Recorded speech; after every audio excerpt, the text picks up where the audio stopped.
Bonjour à tous, bienvenue sur Mathessa, ma chaîne de maths pour dédramatiser, pour ne rien manquer des publications quotidiennes. Je vous invite à vous abonner à Mathessa, c'est rapide, facile et gratuit. Je vous rappelle également que depuis la rentrée 2023, vous avez sur www.mathessa.fr tous les documents support pour une année scolaire sereine et réussie. Je vous propose aujourd'hui en moins de 10 minutes un petit résumé de cours de tout le chapitre. Je vous laisse regarder ça et on se retrouve évidemment juste après pour le débrief. Allez, c'est parti! La loi binomiale est un chapitre assez simple que les élèves affectionnent. Vous allez voir qu'il y a beaucoup de notions qu'on a déjà apprises en classe de première spécialité qui vont être réutilisées. C'est la raison pour laquelle on commence par des rappels de première. Tout d'abord, quel est le vocabulaire des probabilités?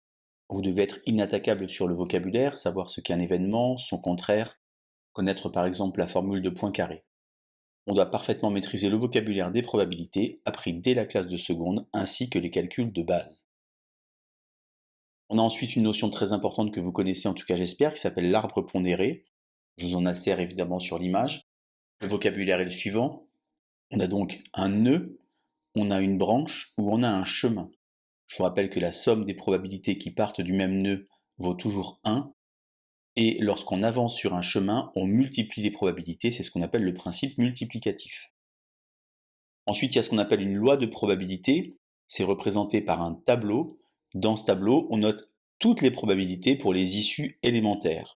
Dans l'exemple que je vous propose ici, on aurait par exemple dans une urne des boules jaunes, des boules rouges et des boules bleues, et on piocherait à ce moment-là une boule de cette urne.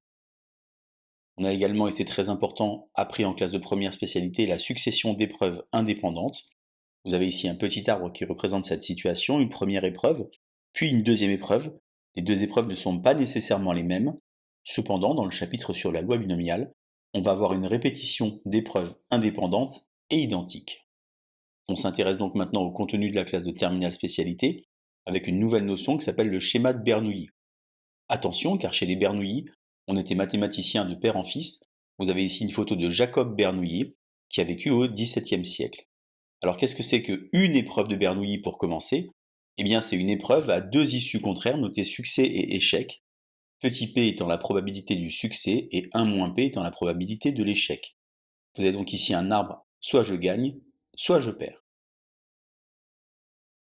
Maintenant que je sais ce que c'est qu'une épreuve de Bernoulli, eh bien je vais m'occuper de la loi de Bernoulli. Avec ce qu'on a vu tout à l'heure sur les lois, eh bien vous avez ici un petit tableau avec la probabilité du succès qui est donc petit p, pour donc x égale 1, et la probabilité de l'échec qui vaut 1 moins p pour 0.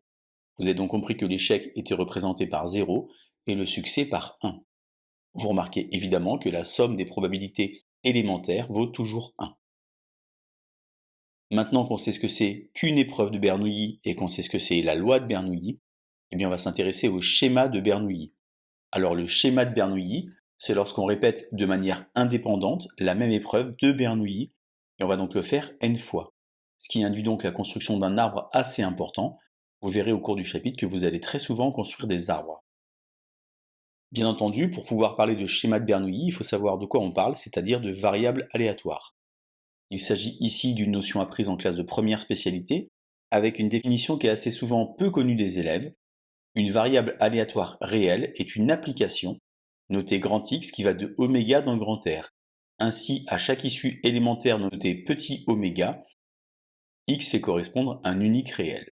On a donc ici une application qui va vous donner des probabilités. Maintenant qu'on sait ça, on va pouvoir s'intéresser vraiment au chapitre, à savoir la loi binomiale. Qu'est-ce que c'est? Eh bien, la définition de la loi binomiale, c'est très simple, c'est on considère un schéma de Bernoulli de paramètres n et p, n étant donc le nombre d'épreuves et p le paramètre du succès, et grand X la variable aléatoire qui va compter le nombre de succès. On dit alors que x une loi binomiale, on note avec cette petite vague ici que vous avez sous les yeux, et on a surtout, et c'est très important, pour tout k qui appartient à 0 n, p de x égale k parmi n, le coefficient binomial, fois petit p puissance k fois 1 moins p puissance n moins k. Vous notez que dans les crochets, il y a deux petites barres pour indiquer finalement qu'entre 0 et n, on ne conserve que les entiers naturels. Par exemple, 3,14 n'est pas possible. Ça, c'est la définition de la loi binomiale avec une formule très importante. Il faut que vous sachiez que votre calculatrice sait travailler la loi binomiale. Alors on a évidemment d'autres formules très importantes également, qui sont celles de l'espérance, la variance et donc naturellement l'écart type. L'espérance, c'est n fois p, la variance, c'est np1 moins p, et l'écart type, c'est la racine carrée de la variance. Maintenant, on a une notion très très importante également qui intervient dans de nombreux exercices, c'est celle d'événements contraires. Alors plus précisément, vous devez savoir lorsqu'on n'a aucun succès, en d'autres termes x égale à 0, ou bien il n'y a que des échecs, eh bien la probabilité de n'avoir aucun succès, c'est simplement 1 moins p, la probabilité de l'échec, à la puissance n. Et donc pourquoi j'ai noté événement contraire? Car souvent on va demander p de x supérieur ou égal à quelque chose. Et donc on va faire l'événement contraire. P de x supérieur ou égal à 1, c'est 1 moins p de x égal à 0. Car le contraire que x soit plus grand que 1, eh bien c'est x est nul. On a donc ici 1 moins, entre parenthèses, 1 moins p à la puissance n. Ceci intervient dans de nombreux exercices. On a maintenant, et c'est très important, la représentation graphique d'une loi binomiale. Alors évidemment, j'ai utilisé ma calculatrice.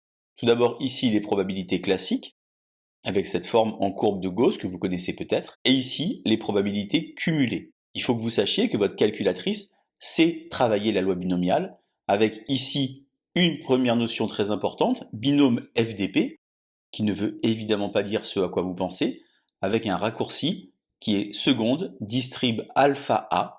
Nombre d'essais, vous rentrez votre nombre d'essais, petit p c'est la probabilité, et x c'est la valeur que vous souhaitez. Pour avoir les probabilités cumulées, cette fois-ci, ce n'est pas seconde distrib alpha A, mais seconde distrib alpha B. Et vous aurez alors binôme frep pour fonction de répartition. Une fois qu'on a fait ça maintenant, eh bien on va s'intéresser à une dernière notion très importante et assez souvent négligée par les élèves. Cette notion, c'est celle d'intervalle de fluctuation. Alors d'abord, il y a ce qu'on appelle un intervalle centré. Alors ça fait un petit peu peur, mais c'est assez facile à comprendre. Vous aviez tout à l'heure la courbe en cloche, et bien l'intervalle de fluctuation à 95% d'une fréquence correspond à la réalisation sur un échantillon de taille n d'une variable aléatoire qui x suit une BNP. C'est donc l'intervalle A sur n, B sur n. Il faut évidemment connaître les conditions pour avoir A et B. Pour avoir un petit a, c'est p de x inférieur ou égal à a qui est plus grand que 0,025. Et pour avoir le petit b, p de x inférieur ou égal à b est supérieur ou égal à 0,975. On appelle cela les zones de rejet, à gauche 2,5%, à droite 2,5%. On était ici sur un cas particulier. Dans le cas général, eh bien, au lieu de prendre ici alpha égale 0,05, on peut prendre un alpha quelconque, et on a donc ici nos deux zones de rejet dont je parlais à l'instant. Vous remarquez que souvent l'intervalle de fluctuation est donné au seuil de 95%. Si on prenait alpha égale 0,01, eh bien on l'aurait alors à 99%. On a ici un intervalle centré ou bien bilatéral. La calculatrice évidemment sait faire ceci avec un raccourci. Tout à l'heure on avait seconde distrib alpha A, puis seconde distrib alpha B, et bien maintenant c'est seconde distrib alpha C pour avoir un binôme. Donc vous rentrez votre R, par exemple si vous cherchiez le A, vous rentreriez 0,025 pour indiquer 2,5%, vous rentrez le N, vous rentrez le P, et le petit a va sortir. De la même manière, pour trouver le B, il faudrait rentrer 0,975. Et enfin, dernier point très important, bien entendu, on peut faire la loi binomiale avec un petit code Python. Je vous ai ici rentré donc les différentes fonctions Python. Tout d'abord, la première, FDP, pour avoir la fonction densité de probabilité, qui va donc finalement vous calculer la probabilité de P de x égale K. Ensuite, binôme frep, pour faire cette fois-ci les probabilités cumulées, P de x inférieur ou égal à K. Et enfin, dernier point, pour avoir un intervalle de fluctuation avec ici un alpha à la demande. Et vous obtenez bien entendu les bornes de l'intervalle de fluctuation. Voilà donc ce qu'on pouvait dire sur la loi binomiale. Je vous mets comme d'habitude l'image avec l'ensemble des notions pour que vous puissiez bien faire le point sur le chapitre. Voilà donc tout ce qu'on pouvait dire sur ce chapitre, un résumé de cours en moins de 10 minutes. Vous êtes maintenant prêt à aller naviguer sur la playlist de Matessa, dont voici le lien, afin d'être performant pour vos futures évaluations. N'oubliez pas qu'en mathématiques, il faut pratiquer. Je vous invite donc à vous entraîner. Je vous invite évidemment à partager la chaîne avec vos amis. Et je vous dis à bientôt sur Matessa. Bonne journée.